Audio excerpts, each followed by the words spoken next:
Hi guys, welcome to this new video. तो आज की इस वीडियो में हम लोग भारत चाइना रिलेशंस पढ़ेंगे। तो चलिए शुरू करते हैं। सबसे पहले चाइना के बारे में थोड़ा सा देखते हैं। चाइना की पॉपुलेशन 140 करोड़ है। एरिया 96 लाख वर्ग किलोमीटर है। भाषा यहाँ की मंदारिन है। दुनिया की दूसरी सबसे बड़ी अर्थव्यवस्था है दुनिया। और यहाँ की जनसांख्यिकी है, बहुसंख्यक जो हैं वो हान चीनी है। अल्पसंख्यक हैं वो है मंगोल, उइघुर, मुस्लिम और तिब्बती बौद्ध। चीन में दो विशेष प्रशासनिक क्षेत्र भी हैं, एक हांगकांग और एक मकाऊ। हांगकांग 1997 में ब्रिटिश स्वतंत्र हुआ था और मकाऊ 90 की विदेश नीति पुर्तगाल से स्वतंत्र हुआ था। चीन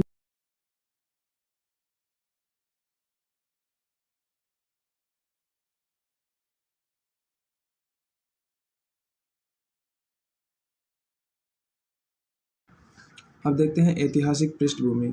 1911 ईस्वी से पहले किन राजवंश का शासन था? 1911 ईस्वी में कुओमिंतांग पार्टी द्वारा गणतंत्रात्मक क्रांति की गई, अर्थात चीन में गणतंत्र की स्थापना हुई। कुओमिंतांग पार्टी के नेता डॉक्टर सान यात सेन और चियांग काई शेक ये थे। और 1917 में चीन में साम्यवादी पार्टी की स्थापना हुई, जिसका नेतृत्व माओ त्से तुंग, माओ जेदांग ने किया था। दोनों पार्टियों में वर्चस्व की जंग ने चीन को गृह युद्ध की ओर धकेल दिया और फलस्वरूप 1949 में साम्यवादी पार्टी की जीत हुई। मुख्य चीन जो था यानी पीआरओसी, पीपल्स रिपब्लिक ऑफ चाइना, वहाँ पे साम्यवादी पार्टी का अधिकार हो गया।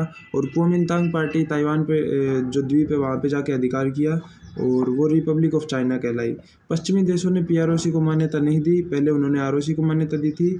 और प्रारंभ में संयुक्त राष्ट्र सुरक्षा परिषद की स्थायी सदस्यता भी आरओसी को मिली थी, परंतु बाद में 1971 में पीआरओसी को स्थायी सदस्यता दे दी गई आरओसी।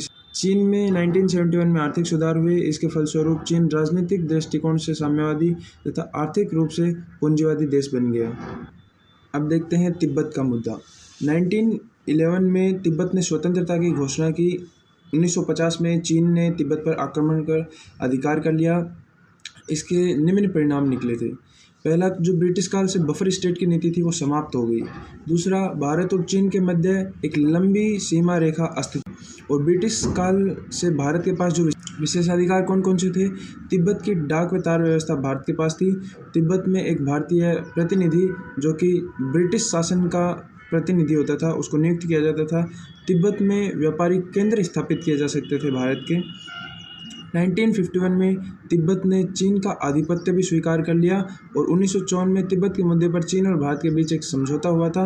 इसमें भारत ने तिब्बत में अपने जो विशेषाधिकार थे उनको त्याग दिया और इस समझौते को पंचशील समझौता कहा जाता है। पंचशील समझौता 29 अप्रैल 1954 को हुआ। एक दूसरे की क्षेत्रीय अखंडता और संप्रभुता का सम्मान करेंगे। ये मतलब इसमें जो भी निर्णय लिए गए वो हैं कि दोनों देश एक दूसरे की क्षेत्रीय अखंडता और संप्रभुता का सम्मान करेंगे। आपस में संबंध जो रखेंगे वो लाभ और सम्मान के रखेंगे। एक दूसरे के मामलों में आंतरिक हस्तक्षेप नहीं करेंगे। एक दूसरे पर आक्रमण नहीं करेंगे यानी अनाक्रामकता की नीति। और शांतिपूर्ण सह अस्तित्व यानी कि शांति से दोनों अस्तित्व में रहेंगे। इस तरीके से चीन ने तिब्बत के आंतरिक मामलों में हस्तक्षेप शुरू किया, जिसके कारण 1959 में विरोध प्रदर्शन शुरू हुए। इसके विरुद्ध चीन ने दमनात्मक कार्यवाही की और तिब्बत शरण दी। इससे चीन की नीति जो थी उसमें कुछ बदलाव आए और पहली बार चीन की जो गतिविधियां हैं वो हैं, पहला, जनसांख्यिकी परिवर्तन कर रहा है चाइना तिब्बत में हान मूल के लोगों को बसाया जा रहा है। दूसरा, तिब्बत में बड़े स्तर पर आधारभूत ढांचे का निर्माण किया जा रहा है, जैसे रोड, रेलवे वगैरह। इनका सीमा विवाद, मुख्यतः 1959 के बाद भारत चीन के बीच सीमा विवाद अस्तित्व में है। 1959 में दलाई लामा जो है वो भारत आए, तभी से भारत और चाइना के बीच सीमा विवाद जो है अस्तित्व में आए।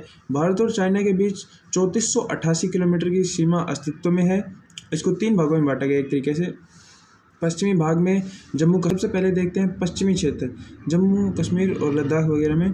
यहाँ मुख्य विवाद जो है वो अक्साई चीन को लेकर है।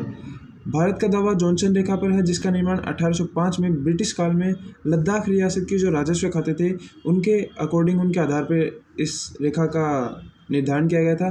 चीन इस रेखा को वैध नहीं मानता क्योंकि चीन को इसके बारे में सूचित नहीं किया गया था।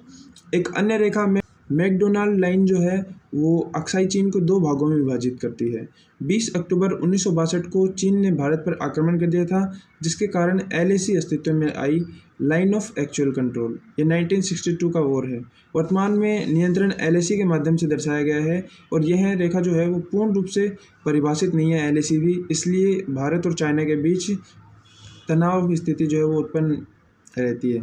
इसके बाद मध्य क्षेत्र, हिमाचल प्रदेश और उत्तराखंड के पहाड़ी क्षेत्र इसमें शामिल हैं और यहाँ पे मतलब अत्यल्प यानी बहुत कम विवाद है। चमोली जिले के बाराहोती मैदान जो है उसके अलावा कोई भी विवाद नहीं है यहाँ पे। इसके बाद पूर्वी क्षेत्र में सिक्किम और अरुणाचल प्रदेश शामिल हैं। इस क्षेत्र में मुख्य विवाद जो है वो मैकमोहन लाइन को लेकर है और 1914 में शिमला सम्मेलन में खींची गई थी। हेनरी मैकमोहन जो कि ब्रिटिश भारत के प्रतिनिधित्व करता थे। चीनी प्रतिनिधि जो है वो सम्मेलन को बीच में ही छोड़कर चले गए थे, इसलिए भारत और तिब्बत के बीच में अंतिम समझौता जो था उसके ऊपर हस्ताक्षर हुए थे। चीन इस रेखा को वैध नहीं मानता और लगभग पूरे अरुणाचल प्रदेश पर अपना दावा करता है। चीन अरुणाचल प्रदेश को दक्षिणी तिब्बत कहता है। चीन मैकमोहन रेखा को वैध नहीं मानता, उसके पीछे कुछ लॉजिक्स देता है, कारण देता है कि यह साम्राज्यवादियों द्वारा निर्धारित है। दूसरा, यह समझौता तिब्बत के साथ था और चीन ने इस पर हस्ताक्षर नहीं किए, परंतु भारत इसके लिए कुछ काउंटर फैक्ट्स बताता है, यानी कि अपने भी कुछ दावे करता है और चीन के जो दावे हैं उनका खंडन करता है कि चीन साम्राज्यवादियों द्वारा बनाई गई अन्य रेखाओं को स्वीकार करता है, तो इस रेखा को स्वीकार क्यों नहीं कर रहा। और तिब्बत 1914 में एक स्वतंत्र संप्रभु देश था और वह कोई भी समझौते कर सकता था, यानी कि स्वतंत्र संप्रभु देश अपने देश के लिए कोई भी समझौते कर सकता है और वो उस देश पर लागू होंगे। तो यदि तिब्बत चाइना का है तो तिब्बत द्वारा किए गए जो भी समझौते हैं वो भी चाइना को मानने पड़ेंगे। ओके, इसके बाद अरुणाचल प्रदेश में चीन की गतिविधियाँ। चीन इसे दक्षिणी तिब्बत कहता है। चीन यहाँ के निवासियों को स्टेपल वीज़ा देता है। स्टेपल वीज़ा मतलब कि एक टेम्परेरी सा कोई वीज़ा है जिसको बाद में ख़त्म किया जा सकता है, ऐसा कुछ। और चीन यहाँ पे भारत के जो PM है या फिर दलाई लामा है उनकी यात्राओं का विरोध करता है। इसके बाद है तवांग का मुद्दा। अरुणाचल प्रदेश में स्थित तिब्बती बौद्धों का दूसरा बड़ा मठ है जो कि भारत के नियंत्रण में है। 6वें दलाई लामा जो थे, 20 की घटना है, भारत और चाइना के बीच LAC पर झड़प हुई। पेंगोंग त्सो झील जो है उस पर पहली झड़प हुई 5 मई 2020 को। 135 किलोमीटर लंबी खारे पानी की यह झील है। 45 किलोमीटर भाग भारत में है और 90 किलोमीटर भाग चाइना की ओर है। पेंगोंग झील के उत्तर में जो भाग है वहाँ पे पहाड़ी क्षेत्र हैं जिनको फिंगर रीजन कहा जाता है और झील से होकर LAC निकलती है। भारत का दावा फिंगर 8 पर है और चीन का दावा फिंगर 2 पे है। वर्तमान में भारत का नियंत्रण फिंगर 3 तक पर उत्तरी पेंगोंग में चीन की स्थिति मजबूत है। तो 29-30 अगस्त को भारतीय सेना ने दक्षिणी पेंगोंग क्षेत्र में स्थित ब्लैक टॉप हिल और हेलमेट हिल पर कब्जा कर लिया था। भारतीयों ने ये जो झील है उसके नीचे वाले रीजन में जाके कब्जा कर लिया था। इससे दक्षिणी पेंगोंग में भारत की स्थिति मजबूत होगी। उत्तरी पेंगोंग में चाइना की और दक्षिण हट गई। वर्तमान में भारत फिंगर 3 तथा चाइना फिंगर 8 पर है। ये डिसएंगेजमेंट और डीएस्केलेशन यानी कि कूटनीतिक वार्ता वगैरह के ही नाम है, ये भी 2 वर्ड। इसके बाद है गलवान घाटी। 15 जून 2020 को गलवान घाटी में बड़ी झड़प हुई जिसमें बिहार रेजिमेंट के 20 जवान शहीद हुए तथा यांगसे क्षेत्र 2022 में चीनी सैनिकों ने तवांग के यांगसे क्षेत्र में LAC को बदलने की कोशिश की। भारतीय सैनिकों की दृढ़ता और संकल्प के साथ चीन के प्रयास का विरोध किया, जिसके कुछ अन्य चर्चित स्थान भी हैं। चीनी सैनिक अन्य स्थानों पर भी LAC को बदलने का प्रयास करते हैं, जैसे दौलत बेग ओल्डी, गलवान घाटी, हॉट स्प्रिंग, कोंकाला, पेंगोंग त्सो झील क्षेत्र, काराकोरम दर्रा, चुमार घाटी वगैरह यहाँ। अब देखते हैं चीन की आक्रामकता के कारण क्या है। भारत द्वारा सीमा पर आधारभूत काल में चीन की भूमिका की आलोचना वैश्विक स्तर पर व घरेलू स्तर पर की गई थी, इसलिए चीन इस मुद्दे से ध्यान हटाना चाह रहा है।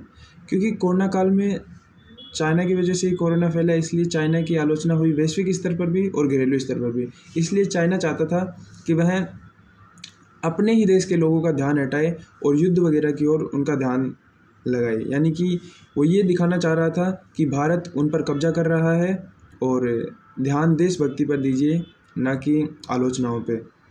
ये था रीजन। चीन पाकिस्तान के संबंध अच्छे हैं, इसलिए पाकिस्तान के लिए भी चाइना जो है वो भारत के ऊपर आक्रामकता की नीति अपनाता है। LAC परिभाषित नहीं है इसलिए भी। और भारत सीमा विवाद को हल करने के क्या प्रयास हो सकते हैं? कूटनीतिक वार्ता और सैन्य शक्ति की उपस्थिति होनी चाहिए। डिसएंगेजमेंट और डीएस्केलेशन। अब तक कौन कौन से समझौते हुए हैं वो देखते हैं। 1988 में राजीव गांधी ने चीन की यात्रा की थी। इस समय संयुक्त सीमा कार्यदल और संयुक्त आर्थिक समूह है, इनका गठन किया गया था। 1993 में सीमा पर शांति बनाए रखने के लिए समझौता किया गया। 1996 में विश्वास बहाली के उपायों हेतु समझौता किया गया। 2023 में सीमा विवाद को हल करने के लिए विशेष प्रतिनिधियों की नियुक्ति की गई। 2005 में सीमा विवाद को हल करने के लिए राजनीतिक मापदंड में निर्देशक सिद्धांत निर्धारित किए गए। जैसे पहला है, सीमा निर्धारण के लिए स्पष्ट व पहचाने योग्य भौगोलिक संकेतकों का प्रयोग किया जाएगा। यानी कि किसी भी नॉर्मल भौगोलिक प्लेस को जो बदलता रहता है अकॉर्डिंग टू जलवायु, अकॉर्डिंग टू टाइम, उसको भौगोलिक संकेतक के रूप में प्रयोग नहीं किया जाएगा। स्पष्ट व पहचानने योग्य भौगोलिक संकेतकों का ही प्रयोग किया जाएगा सीमा निर्धारण के लिए। इसके बाद 2013 में सीमा सुरक्षा एवं सहयोग समझौता, border defence and cooperation agreement हुआ। 2018 में वुहान में अनौपचारिक सम्मेलन हुआ, अपनी ओर से प्राइम मिनिस्टर गए। 2019 में महाबलीपुरम चेन्नई में सम्मेलन हुआ, यहाँ पे उनके जो राष्ट्राध्यक्ष हैं वो आए थे। सुझाव, अपनी ओर से क्या सुझाव हैं, मतलब इन विवादों को समाप्त करने के लिए, ठहराव देने के लिए LAC को पूर्ण रूप से परिभाषित किया जाना चाहिए। यह अत्यधिक जटिल और ऐतिहासिक विवाद है, इसलिए दोनों पक्षों को धैर्य बनाए रखना चाहिए। पहले अन्य क्षेत्रों में विवादों को हल किया जाना चाहिए जिससे कि विश्वास को मजबूत किया जा सके। सर्वप्रथम मध्य भाग में हल किया जाना चाहिए, क्योंकि मध्य भाग में 12 होती में जो मैदान है वहाँ पे ही ओनली बहुत ही कम विवाद हैं, इसलिए सर्वप्रथम मध्य भाग में विवादों को हल किया जाए। समझौतों का पूर्ण रूप से पालन किया जाना चाहिए। अब देखते हैं समुद्री विवाद की सुरक्षा की जाती है भारत के द्वारा। लगभग 94% व्यापार हिंद महासागर से ही होता है। भारत का 94% व्यापार जो है वो हिंद महासागर के थ्रू ही होता है। ऊर्जा आयात के लिए आवश्यक और आर्थिक महत्व के विभिन्न संसाधन जो है वो यहाँ पे मिलते हैं, जैसे तेल, गैस और मछलियाँ वगैरह। ऐतिहासिक रूप से भी हिंद महासागर में भारत का प्रभुत्व रहा है। अब देखते हैं हिंद महासागर में चीन की गतिविधियाँ। पहला है मोतियों की माला नीति, स्ट्रिंग ऑफ पर्ल्स पॉलिसी। इस नीति का उद्देश्य भारत को घेरना है और चीन चारों दिशाओं में रणनीतिक रूप से निकट होगा, जैसे कि पाकिस्तान में ग्वादर, श्रीलंका में हम्बनटोटा, बांग्लादेश में चटगांव और प्यारा, और नौसैनिक ठिकाने म्यांमार में कोको द्वीप, पाकिस्तान में जीवानी और एक जिबूती में। हिंद महासागर में चीनी पनडुब्बियों की गतिविधियां भी बढ़ रही हैं। इन पनडुब्बियों को कोलंबो बंदरगाह और कराची बंदरगाह पर देखा गया है।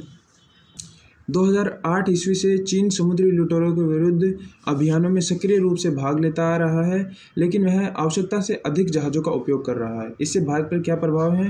भारत की समुद्री सीमा को खतरा, समुद्री व्यापार प्रभावित हो सकता है, विशेषकर तेल। भारत की गतिविधियां या फिर प्रतिक्रियाएं क्या हैं? हिंद महासागर के तटीय देशों के साथ सक्रिय संबंध बनाए जा रहे हैं, जैसे Indian Ocean Rim Association. Double fish hook नीति, इसके तहत अमेरिकी सैन्य अड्डे डिएगो गार्सिया का प्रयोग, फ्रांस के रियूनियन द्वीप का उपयोग, ओमान के डुकुम बंदरगाह, इंडोनेशिया के सबंग बंदरगाह तथा ईरान के चाहबार बंदरगाह को भारत द्वारा विकसित किया जा रहा है। अंडमान निकोबार में तीनों सेनाओं की नियुक्ति और क्वाड का निर्माण, मालाबार युद्ध अभ्यास और मिशन सागर में है। इसके बाद दक्षिण चीन सागर देखते हैं। चीन ने दक्षिण चीन सागर में पारासेल, स्कारबोरो और स्प्रेटली। चीन यह दावा करता है कि इसकी ऐतिहासिक जो 9 डेज थ्योरी है उसके अकॉर्डिंग ये जो द्वीप हैं वो उसी के हैं, और अंतर्राष्ट्रीय शिपिंग और हवाई परिवहन की स्वतंत्रता में बाधा उत्पन्न कर रहा है। स्कारबोरो द्वीप का मुद्दा फिलीपींस द्वारा मध्यस्थता की स्थायी अदालत में उठाया गया था, जिसने अपना फैसला फिलीपींस की ओर दिया था, परंतु चीन ने इस फैसले को मानने से इनकार कर दिया। ये चीन की अंतर्राष्ट्रीय संगठनों के प्रति घोर अवहेलना को दर्शाता है कि अंतर्राष्ट्रीय संगठनों ने जो फैसला सुनाया है चीन ने उसको मानने से भी इनकार कर दिया। इसके प्रभाव क्या है? जो पास के छोटे देश हैं उनके हित प्रभावित होंगे। चीन अंतर्राष्ट्रीय नियमों का उल्लंघन कर रहा है, जैसे अनक्लोज संयुक्त राष्ट्र समुद्री जो कानून सम्मेलन है उसका जो लॉ है उसका भी मतलब विरोध कर रहा है। दक्षिण चीन सागर एक महत्वपूर्ण व्यापारिक मार्ग है, जिसके सैन्यकरण से महाशक्तियों के बीच टकराव की स्थिति उत्पन्न हो सकती है, क्योंकि दक्षिण चीन सागर में यदि इस तरीके से चीन अपना कब्जा दर्शा रहा है तो USA के कुछ की प्रतिक्रिया क्या की जा रही है? अंतर्राष्ट्रीय समुदाय चीन के इस दावे को स्वीकार नहीं करता है। नौवहन व वायु परिवहन की स्वतंत्रता का समर्थन किया जा रहा है बाकी सभी देशों के द्वारा। आसियान जो ग्रुप है संगठन द्वारा नियम आधारित व्यवस्था का समर्थन किया गया है। क्वाड का निर्माण किया गया है। यूरोपीय देशों द्वारा अपनी नौसेना को यहाँ से भेजा जा रहा है। इसके बाद है हीरों के हार की रणनीति, necklace of diamonds strategy. Bharat ने चीन को चारों तरफ से घेरने के लिए अलग अलग हितों वाले कई देशों के साथ सामरिक सहयोग को बढ़ाया है, जैसे Changi naval base Singapore, Sabang port Indonesia, Duqm port Oman, Assumption द्वीप सेशेल्स, यहाँ पे नौसैनिक अड्डा स्थापित किया है, चाहबार पोर्ट ईरान, आगालेगा हवाई पट्टी मॉरिशस। इन सभी स्थानों पे तो भारत ने अपने पोर्ट वगैरह बनाए हैं और सामरिक सहयोग कुछ देशों के साथ किया है, जैसे मंगोलिया के साथ 2022 में भारत द्वारा यहाँ पे तेल के लिए रिफाइनरी बनाएगी। जापान के साथ एशिया अफ्रीका ग्रोथ कॉरिडोर का संयुक्त निर्माण किया जाएगा और क्वाड में दोनों देश शामिल हैं। फिलीपींस समुद्री साझेदारी और सैन्य अभ्यास किया जा रहा है। भारत फिलीपींस को ब्रह्मोस मिसाइल दे रहा है। भारत वियतनाम को ब्रह्मोस मिसाइल व गश्ती नौकाएं दे रहा है और पसंदीदा सुरक्षा भागीदार होने के कारण भारत इसको INS कृपाण भेंट कर रहा है। इसके बाद एक ONGC विवाद है। 1988 से ONGC दक्षिण चीन सागर में तेल संसाधनों की खोज कर रहा है। ONGC भारत का एक वो है कंपनी जो कि तेल पेट्रोलियम वगैरह की खोज करता है। ONGC और वियतनाम के बीच एक समझौता हुआ था, लेकिन चीन ने ONGC के लिए रुकावटें और बाधाएं पैदा कर दी। वियतनाम ने कहा था कि ONGC यहाँ पर तेल पेट्रोलियम वगैरह की खोज कर सकती है और निकाल सकती है, परंतु चाइना ONGC के लिए रुकावटें बाधाएं उत्पन्न कर रहा है और उसको मतलब नहीं निकालने दे रहा। इसके बाद देखते हैं भारत और चाइना के आर्थिक संबंध। भारत चीन के मध्य व्यापार का झुकाव चीन की ओर है, क्योंकि एज एन एग्जाम्पल यदि $120 बिलियन का व्यापार हो रहा है तो चाइना $100 बिलियन का चाइना की ओर से और इंडिया $20 बिलियन का कर पा रहा है, और इससे भारत को व्यापार घाटा हो रहा है। और व्यापार घाटे के प्रभाव क्या पड़ेंगे? भारत के चालू खाते का घाटा बढ़ेगा, विदेशी मुद्रा भंडार है वो कम होगा, यानी कि विदेशी मुद्रा कोष में से डॉलर कम बचेगा, और भारत के निर्माताओं पर इसका प्रतिकूल प्रभाव पड़ेगा और रोजगार के अवसर जो वो प्रभावित होंगे। चीनी सामान की गुणवत्ता भी अच्छी नहीं है, जिससे अपने उपभोक्ता जो हैं उनके हितों का नुकसान होगा। चीनी सामान सुरक्षा के लिए भी खतरा है, जैसे दूरसंचार वगैरह में चीन के जो ऐप्स वगैरह हैं वो। और मुख्य रूप से भारत कच्चे माल का निर्यात करता है और चाइना जो है वो पक्के माल का निर्यात या तैयार माल का निर्यात करता है। और ये एक औपनिवेशिक काल जैसा है कि भारत से ही मतलब कच्चा माल लेके और उसको ही पक्के माल में यानी निर्मित माल में तैयार करके भारत को ही बेचना एक तरीके से। तो औपनिवेशिक काल में ब्रिटिशर्स भी ऐसा ही करते थे। अब देखते हैं व्यापार घाटे के कारण क्या हैं। चीनी उत्पाद सस्ते हैं क्योंकि चीन डंपिंग जैसी चीन का बुनियादी ढांचा भी मजबूत है, सशक्त है, और इससे उत्पादकता को बढ़ाता है चाइना। तुलनात्मक रूप से लचीले पर्यावरण कानून है और श्रम कानून है चाइना में, इसलिए वहाँ पे उत्पादन बाधित नहीं होता। और चीन की सरकार उद्योगों को सक्रिय रूप से मदद करती है। इसके बाद भारत का निर्यात कम है क्योंकि भारतीय अर्थव्यवस्था में कुछ बुनियादी संरचनात्मक कमियां हैं जो विकास को सीमित करते हैं। एक तो यहाँ पे कमज़ोर अवसंरचनात्मक ढांचा है और एक ब्याज दरें भी अधिक हैं, इसलिए उत्पादन जो है वो ज़्यादा नहीं हो पाता है। चीन के बाज़ार में भारतीय उत्पादों के लिए पर्याप्त बाजार पहुंच भी उपलब्ध नहीं है। विश्व व्यापार संगठन के स्वच्छता और पादप स्वच्छता उपायों के कारण चीन भारतीय उत्पाद जो है उन पर प्रतिबंध लगा देता है। जैसे बासमती चावल, चीन कहता है कि बासमती चावल जो है वो मतलब प्योर नहीं है, शुद्ध नहीं है और इनमें कुछ मिलावट वगैरह है, तो उनको बैन करवा देता है, जिससे कि भारत का जो निर्यात है वो बाधित होता है। और भारत का जो निर्यात बास्केट है उसमें विविधता का भी अभाव है। इसके क्या समाधान और क्या प्रतिक्रियाएं इंडिया कर रहा है वो देखते हैं। भारत अपने निर्यात बास्केट में विविधताएं ला रहा है कि अपने निर्यात बास्केट में अनेकों प्रोडक्ट्स को शामिल करें ताकि इसका निर्यात बढ़े। और जैसे कि मेक इन इंडिया कार्यक्रम कर रहा है, जिसके अंतर्गत नई नई चीज़ें बनाई जा रही हैं। भारत द्वारा ऐसे चीनी उत्पाद में मोबाइल ऐप को प्रतिबंधित किया जा रहा है जो राष्ट्रीय सुरक्षा के लिए खतरा है, जैसे टिकटॉक वगैरह। और 5G के प्रेक्षण से हुआवे कंपनी जो है उसको भी बाहर किया गया। भारत द्वारा आत्मनिर्भर भारत अभियान शुरू किया गया, जिससे कि आयात पर निर्भरता को कम किया जा सके। आत्मनिर्भर भारत यानी कि भारत में बनाओ, भारत में कंजप्शन करो उसका। एंटी डंपिंग ट्रायल किया जा रहा है भारत द्वारा। और भारत RCEP से बाहर हो गया, रीजनल कॉम्प्रिहेंसिव इकोनॉमिक पार्टनरशिप से। इसके बाद है belt and road initiative BRI। चीन की एक महत्वाकांक्षी परियोजना है। इसके तहत चीन यूरोप, अफ्रीका, एशिया, हिंद महासागर और प्रशांत महासागर से समुद्री और थलमार्ग से जुड़ेगा। और इसके 2 घटक हैं, सिल्क रोड आर्थिक बेल्ट और एक maritime silk road. Silk road आर्थिक बेल्ट से जमीन पर रेलवे, राजमार्ग, औद्योगिक पार्क, ऊर्जा परियोजना, ट्रांसमिशन लाइन, ब्रॉडबैंड लाइन आदि बनाकर जोड़ेगा। और मैरीटाइम सिल्क रोड से समुद्रों में बंदरगाह, गोदाम, शिपयार्ड, रिफाइनरी आदि का विकास करेगा। BRI के उद्देश्य क्या हैं? सबसे पहला आर्थिक उद्देश्य है चीन नए बाज़ारों में निर्यात कर सकेगा, चीन को नए बाज़ार उपलब्ध होंगे जिससे वहाँ पे निर्यात बढ़ाएगा चीन। चीनी कंपनियां निवेश के नए अवसर मिलेंगे चीनी कंपनियों को, और चीन के जो वित्तीय संगठन यानी बैंक्स वगैरह है जो वैश्विक स्तर पर सशक्त होंगे। दुनिया भर में चीनी मुद्रा की स्वीकार्यता बढ़ेगी और मे भी ये डॉलर को रिप्लेस कर दे, और यह चीन में खुद में आंतरिक संपर्क सुनिश्चित करेगा। चीन के ही अलग अलग स्थानों पर आंतरिक संपर्क हो पाएगा। इसके बाद सामरिक उद्देश्य क्या क्या हैं? चीन स्वयं को वैश्विक महाशक्ति के रूप में स्थापित करना चाहता है। चीन भागीदार देशों के फैसलों को प्रभावित करेगा। चीन इस परियोजना का प्रयोग अपनी सॉफ्ट पावर को बढ़ाने के लिए करेगा। चीन यूएसए, रशिया और भारत जैसी शक्तियां जो है उनके प्रभाव को कम करने का प्रयास करना चाहता है। चीन इससे जो मलक्का जल संधि है उसकी उस पर अपनी अति निर्भरता, क्योंकि नकारात्मक प्रभाव क्या है? भागीदार राष्ट्रों की संप्रभुता जो है उस पर प्रतिकूल प्रभाव पड़ेगा। साझेदार देश जो है वो ऋण जाल में फंस सकते हैं, जैसे श्रीलंका पाकिस्तान को फंसाया गया है। इससे मानवाधिकारों और पर्यावरण कानूनों का उल्लंघन होगा। और प्रतिक्रिया क्या है इसके संबंध में? भारत ने इसका विरोध किया है क्योंकि इसका एक हिस्सा जो है वो पीओके से होकर गुजरता है, इसलिए भारत ने विरोध किया है। भारत की संप्रभुता के लिए खतरा उत्पन्न हो सकता है। भारत ने ही इसके नकारात्मक प्रभावों को रेखांकित किया है। भारत ने ही विश्व को बताया है कि इसके क्या क्या नकारात्मक प्रभाव हो सकते हैं। भारत यूएसए और जापान के साथ मिलकर एशिया अफ्रीका ग्रोथ कॉरिडोर की शुरुआत कर रहा है। इसके बाद है प्रोजेक्ट मौसम। सांस्कृतिक विविधता के माध्यम से हिंद महासागर के देशों को जोड़ने के लिए भारत द्वारा यह पहल शुरू की गई है, जो कि बीआरआई के खिलाफ भारत की एक पहल है। IMEC Indian middle east Europe corridor. अब देखते हैं ब्रह्मपुत्र नदी जल विभाग। ब्रह्मपुत्र नदी मानसरोवर के चेमायुंगडुंग ग्लेशियर से होकर निकलती है और इसे तिब्बत में सांगपो के नाम से जाना जाता है। यहाँ पे दागू, जिक्सू, जांगबो और जियाचा नामक 4 बांध जो हैं ब्रह्मपुत्र नदी पे वो चाइना द्वारा बनाए गए हैं। भारत ने चीन द्वारा ब्रह्मपुत्र नदी पर निर्माण का विरोध किया है क्योंकि जल नियंत्रित करने से चीन जब चाहे तब बाढ़ या सूखे की स्थितियां उत्पन्न कर सकता है। भारत की जल विद्युत परियोजना प्रभावित होगी, इससे नदी का पारिस्थितिकी तंत्र प्रभावित होगा, उसको नुकसान होगा। बांग्लादेश के साथ जल बंटवारे को लेकर विवाद उत्पन्न हो सकते हैं और यह एक भूकंप संभावित क्षेत्र है, तो यहाँ पे भूकंप आने की भी संभावनाएं हो सकती हैं। नदी विवाद के कारण क्या है? दोनों देशों के मध्य जल उपलब्धता की सूचना का समझौता किया गया है, परंतु जल बंटवारे का समझौता नहीं किया गया।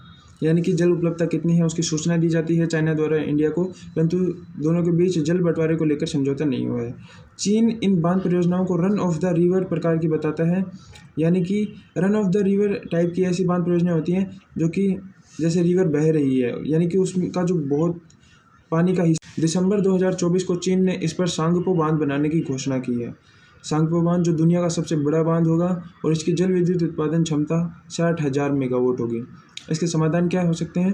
नदी के जल संबंधी सूचनाओं में पारदर्शिता बरती जानी चाहिए। भारत, चीन और पाकिस्तान के क्या संबंध हैं जो कि भारत को मतलब अफेक्ट करते हैं इस तरीके से? 1963 में पाकिस्तान ने चीन को पीओके की सक्सम गाम घाटी भेंट की थी, जिसका एरिया था 5,180 वर्ग किलोमीटर। सक्सम गाम घाटी पाकिस्तान ने चाइना को गिफ्ट में दी थी 1963 में। पाकिस्तान का मिसाइल और परमाणु कार्यक्रम जो है वो चीन द्वारा ही प्रायोजित है, यानी कि पाकिस्तान को मिसाइल और न्यूक्लियर जो भी टेक्नोलॉजी वगैरह हैं ये चाइना ने ही दी हैं। पाकिस्तान बीआरआई प्रोजेक्ट का अहम हिस्सा है, पाकिस्तान तो ऑब्वियसली शामिल होगा इसमें। और चीन पाकिस्तान में ढांचागत परियोजनाओं का विकास कर रहा है, जैसे काराकोरम राजमार्ग 1978। चीन पाकिस्तान आर्थिक गलियारा बनाया गया है। सिंजियांग में कासगीर से ग्वादर बंदरगाह तक 3000 किलोमीटर लंबाई है इसकी। अन्य परियोजनाएं कुछ हैं, जैसे क्रोट बांध, कायदे आजम सौर ऊर्जा पार्क बहावलपुर पाकिस्तान में, साहिवाल कोयला विद्युत संयंत्र, कराची से पेशावर तक रेल लाइन। चीन पाकिस्तान के आतंकवादी समूहों की रक्षा करता है और उन्हें संरक्षण देता है। चीन एनएसजी यानी न्यूक्लियर सप्लायर ग्रुप परमाणु आपूर्तिकर्ता समूह में भारत का विरोध करता है, परंतु पाकिस्तान का समर्थन करता है। अब देखते हैं वन चाइना पॉलिसी, एक चीन नीति। चीन यानी कि जो पीआरओसी है, पीपल रिपब्लिक ऑफ चाइना, केवल एक ही है, ताइवान उसका एक हिस्सा है। चीन और ताइवान दोनों के साथ राजनयिक यानी डिप्लोमेटिक संबंध स्थापित नहीं किए जा सकते। जो भी देश ताइवान के साथ डिप्लोमेटिक रिलेशंस स्थापित करने की कोशिश करेगा, चीन उससे अपने संबंध जो है वो विच्छेद कर लेगा। इसलिए अधिकतर देश जो हैं उन्होंने ताइवान के साथ राजनयिक संबंध स्थापित नहीं किए हैं, भारत ने भी नहीं किए हैं। लेकिन अब सीमा पर चीनी आक्रमण के कारण भारत ने एक चीन नीति का पालन करना बंद कर दिया है। भारत और ताइवान दोनों ने एक दूसरे देशों में सांस्कृतिक केंद्र स्थापित किए हैं, जैसे ताइपे आर्थिक और सांस्कृतिक केंद्र नई दिल्ली में, भारत ताइपे एसोसिएशन ताइवान में। हांगकांग का मुद्दा। हांगकांग एक देश दो व्यवस्थाओं के तहत चीन के अधीन है। एक देश और दो व्यवस्थाओं के तहत, अर्थात हांगकांग का एक अलग संविधान, सरकार, विधायिका व पुलिस व्यवस्था है। समय समय पर जटिल कानूनों के माध्यम से चीन हांगकांग की स्वायत्तता छीनने का प्रयास करता है। उइगुर मुस्लिम विवाद। उइगुर मुस्लिम चीन के सिंजियांग प्रांत में एक नृजातीय समूह है जो अलगाववादी आंदोलन का नेतृत्व कर रहा है। नृजातीय समूह किसे कहते हैं? यानी एक भौगोलिक क्षेत्र में अलग से कुछ रहने वाले। इसके बाद है वाइब्रेंट विलेज प्रोग्राम 2023 में, जीवंत ग्राम कार्यक्रम। यह भारत सरकार की केंद्र प्रायोजित योजना है जिसके तहत चीनी सीमा से जुड़े। तो थैंक्स गाइस, मिलते हैं नेक्स्ट वीडियो में, तब तक के लिए बाय बाय, टेक केयर।